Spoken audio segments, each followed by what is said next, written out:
વિશ્વાસનો મને ગર્વ છે. હું સદાય તેમને લાયક બનવા પ્રયત્ન કરીશ. હું મારા માતા-પિતા, શિક્ષકો અને વડીલો પ્રત્યે આદર રાખીશ અને દરેક જણ સાથે સભ્યતાથી વર્તીશ. હું મારા દેશ અને દેશ બાંધવોને મારી નિષ્ઠા આપું છું. તેમના કલ્યાણ અને સમૃદ્ધિમાં જ મારું સુખ રહ્યું છે. કાકી છોકરાને શું શીખવાડતા હતા? શીખવા નહીં બકા, આખી ગોખી નાખી છે. અચ્છા, તો પહેલી લાઈન શું હતી? ભારત મારો દેશ છે. કાકી, ખરેખર ભારત આપણો દેશ છે. આપણે તો પોતાના ગામને જ પોતાના નથી સમજતા, તો દેશ તો બહુ દૂરની વાત છે. પહેલા આપણે પોતાના ગામને પોતાના સમજીશું તો દેશ તો આપોઆપ આપણો થઈ જશે. આગળ શું આવે છે પહેલું? બધા ભારતીયો મારા ભાઈ બહેન છે. અચ્છા, તો બધા મને એમ કહે છે કે તું આ જ્ઞાતિનો છે, હું પેલી જ્ઞાતિનો છું, હું પેલી જ્ઞાતિનો છું. આ જ્ઞાતિવાદમાં શું કામ?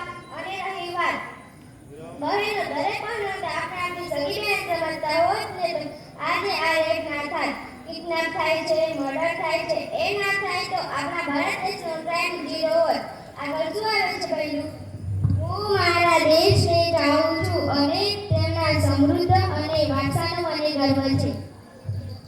ઓકે, જો આપણને ખરેખર આપણા દેશ પર ગર્વ હોત ને તો કાકી જે ભારતના જોવાલાયક સ્થળો છે તેના લીધે ભારત ઓળખાય છે, ત્યાં આજે ગંદકી ના કરત અને આજે સ્વચ્છતા અભિયાન ચાલી રહ્યું છે.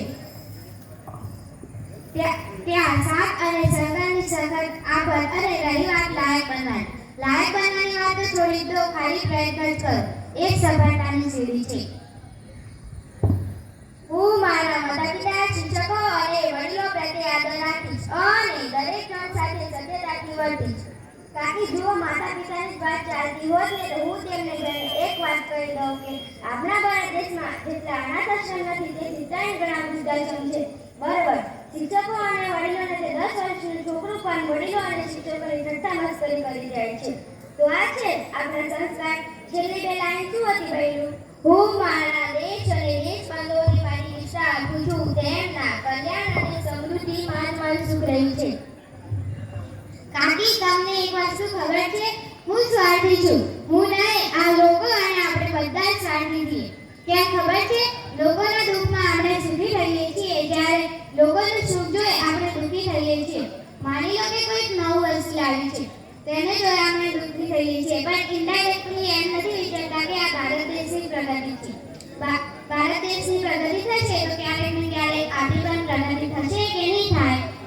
વાહ ભાઈ વાહ, તે તો મારી આંખ જ ખોલી દીધી.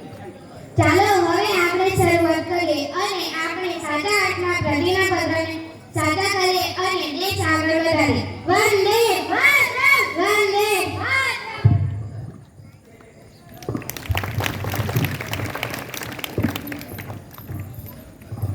ખૂબ ખૂબ ધન્યવાદ બાલિકાઓને. આખી પ્રતિજ્ઞા વિશે આપણને આપણા એક આદર્શ નાગરિક તરીકે આપણી શું ફરજો હોઈ શકે એ પ્રતિજ્ઞા દ્વારા આપણને બાળકોએ સમજાવી. હવે એક વૃદ્ધ દાદાજીએ